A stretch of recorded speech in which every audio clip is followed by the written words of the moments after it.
তো আমাদের যখন আমরা বাড়ি করছিলাম তখন হচ্ছে একটা জিনিস মিস্ত্রিরা খুব ভুল করছিল, যার কারণে আমরা এখনো পস্তাচ্ছি সেটা নিয়ে। এই যে যে দেখতেছেন এখানে যে যে পানিগুলো জমাট বা পানিগুলো জমে আছে, এগুলোতে কিন্তু হচ্ছে ছাদের যে একটা কি বলে টেম্পার যেটাকে বলে, ঠিক আছে, তো সহনশীল বা সহন ক্ষমতা বা সহনশীলতা যেটাকে বলে, তো ছাদের টেম্পারটা কিন্তু অলরেডি চলে যায় এইটা ভিজা থাকলে। ছাদটা সবসময় থাকা লাগবে এই যে এইরকম টনটনা শুকনা, ঠিক আছে। তো আমরা তো অর্ধেক বাড়ি করছিলাম এবং অর্ধেকের পরে হচ্ছে আর অর্ধেক করছি। তো এই এই যে যে জায়গাটা দেখতেছেন এটা সম্পূর্ণ কিন্তু জায়গাটা হচ্ছে ভিজা, ঠিক আছে, এই জায়গাটা ভিজা, এই যে পানি জমে আছে। হ্যাঁ, তারপরে আপনাদেরকে দেখাই, এই যে পানি জমে আছে, এই যে এখানে দেখেন কি পরিমাণ পানি জমছে এখানে, দেখছেন এই যে কি পরিমাণ পানি জমছে এখানে, এই জায়গাটাতে, এই যে কোনারে কি পরিমাণ। এইগুলাতে ছাদের টেম্পারেচার চলে যায়, ঠিক আছে। এইগুলা এই যে যে পানিগুলো এই যে জমছে এগুলাতে ছাদের টেম্পার চলে যায়। তারপরে হচ্ছে আপনার এই যে দেখেন এইখানেও পানি জমানো, এই যে যে পানি এইখানেও পানি জমানো, ঠিক আছে। এই যে যে পানিগুলো যে এখানে যে জমানো, এইগুলাতেও কিন্তু ছাদের টেম্পার চলে যায়। এই যে যে জায়গাগুলো এইগুলো এই যে যে মানে আপনার আম, কাজ যে ওরা যখন করছে তখন একটা সাইডে ঢাল রাখে নাই, এটা হচ্ছে মূল বিষয়।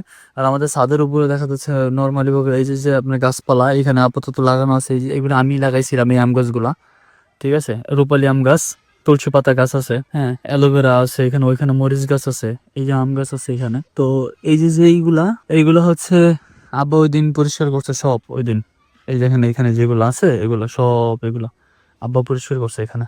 আর আম্মা হচ্ছে রান্না করার জন্য বৃষ্টির পানিতে রান্না করলে নাকি রান্নাটা ভালো হয়, এই জন্য এই দেখেন এক সিরিয়ালে কতগুলো ড্রাম রাখছে, 1 2 3 4 5 6, আরো মনে হয় দুইটা আছে নিচে, প্রায় 7 8টা ড্রামের উপরে আছে।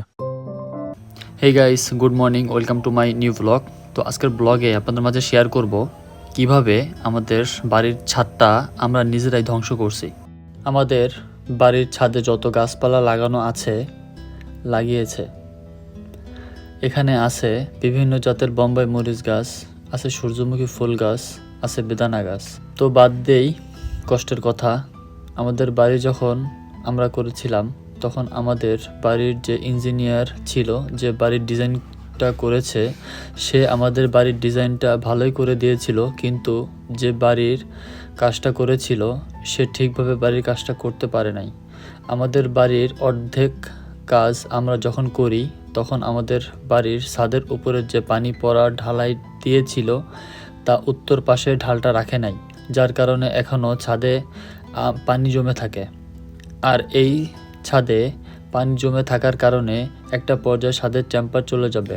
আমার বাড়ির পিছনের পরিবেশটা এতটা পরিমাণ সুন্দর যা ভাবার বাইরে, আপনারা দেখলে আপনাদের মনটা জুড়িয়ে যাবে।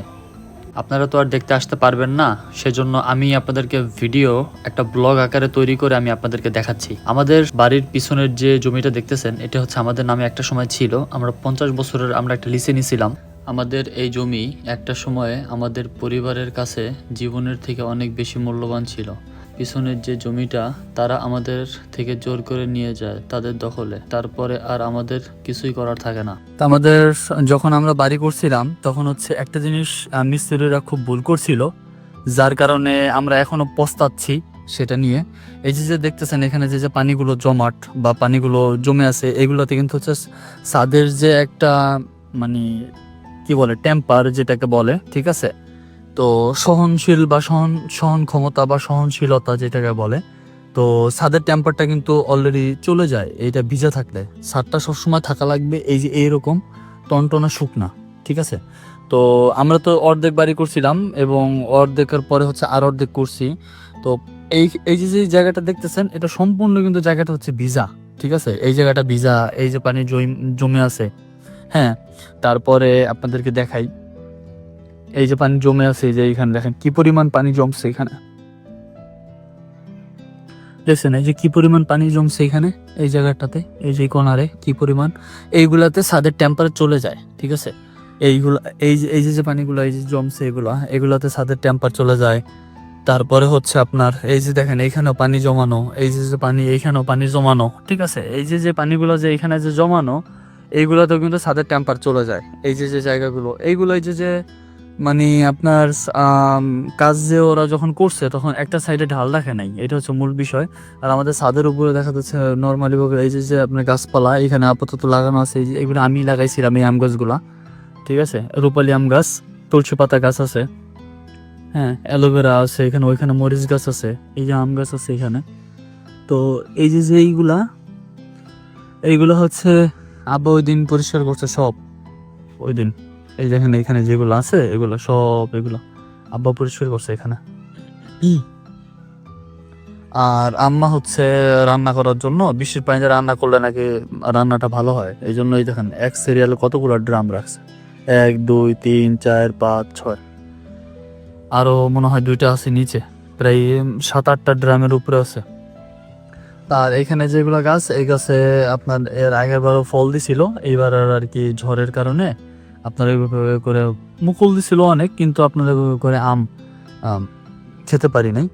আর আমি হচ্ছে ওইখানে যে পাতাবাহার যে গাছটা আছে আমি দেখাই একটু আপনাদেরকে, এই যে এখানে, তো এইটা হচ্ছে আমি লাগানোর একটা পরিকল্পনা করে আমি লাগাইছি আর কি।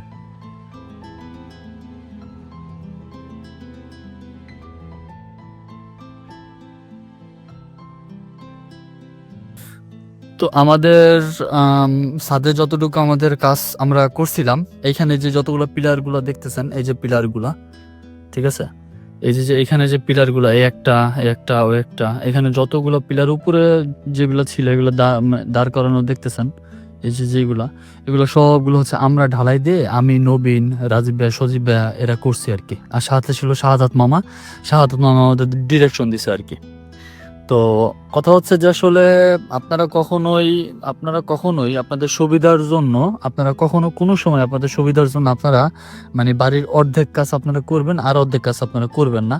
তো আমাদের যে বাড়ির কাজ আমরা অর্ধেক করছিলাম, আমাদের এই ইউনিট থেকে একবার ওই ইউনিট পর্যন্ত, মানে এই যে এখানে একটা কাটা আছে, এই কাটা থেকে শুরু করে একবার এই কাটা পর্যন্ত আমরা করছিলাম। দেখে আপনাদেরকে, এই যে এখানে একটা জোড়া আছে, এই দেখেন এখানে একটা জোড়া আছে, এই যে জোড়া, এই যে জোড়াটা, এই জোড়াটা আমরা এইখানে যে জোড়াটা, এই জোড়াটা এইখানের এই সাইডে অর্ধেক করছিলাম প্রথমে, তারপরে এই সাইডে অর্ধেক করছি পরে প্রথমে, কারণ টাকা ছিল না, একবারে ক্যাশ যা ছিল একবারে তা দিয়ে হচ্ছে খরচ করা হয়েছে। তো এই হচ্ছে মূল বিষয়।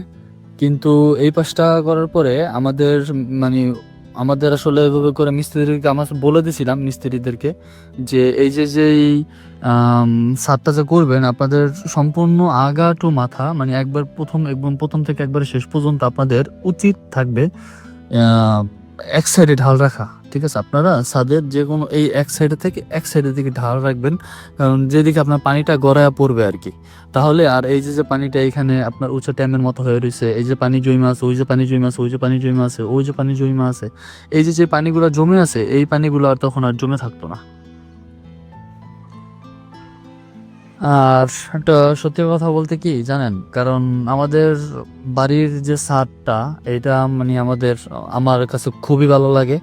আর বিশেষ করে আপনার একবারে মনোরম একটা পরিবেশে, জায়গাটা খুবই সুন্দর, ঠিক আছে, মানে এত সুন্দর একটা পরিবেশ যা ভাবার বাইরে। আপনাদের যদিও আমি আগে পরে সবসময় শেয়ার করছি আমাদের মানে বাড়ির পরিবেশটা বা বাড়ির আশপাশের পরিবেশটা, হ্যাঁ, মেঘের গর্জন শুনতে পাচ্ছেন মনে হয় হয়তোবা।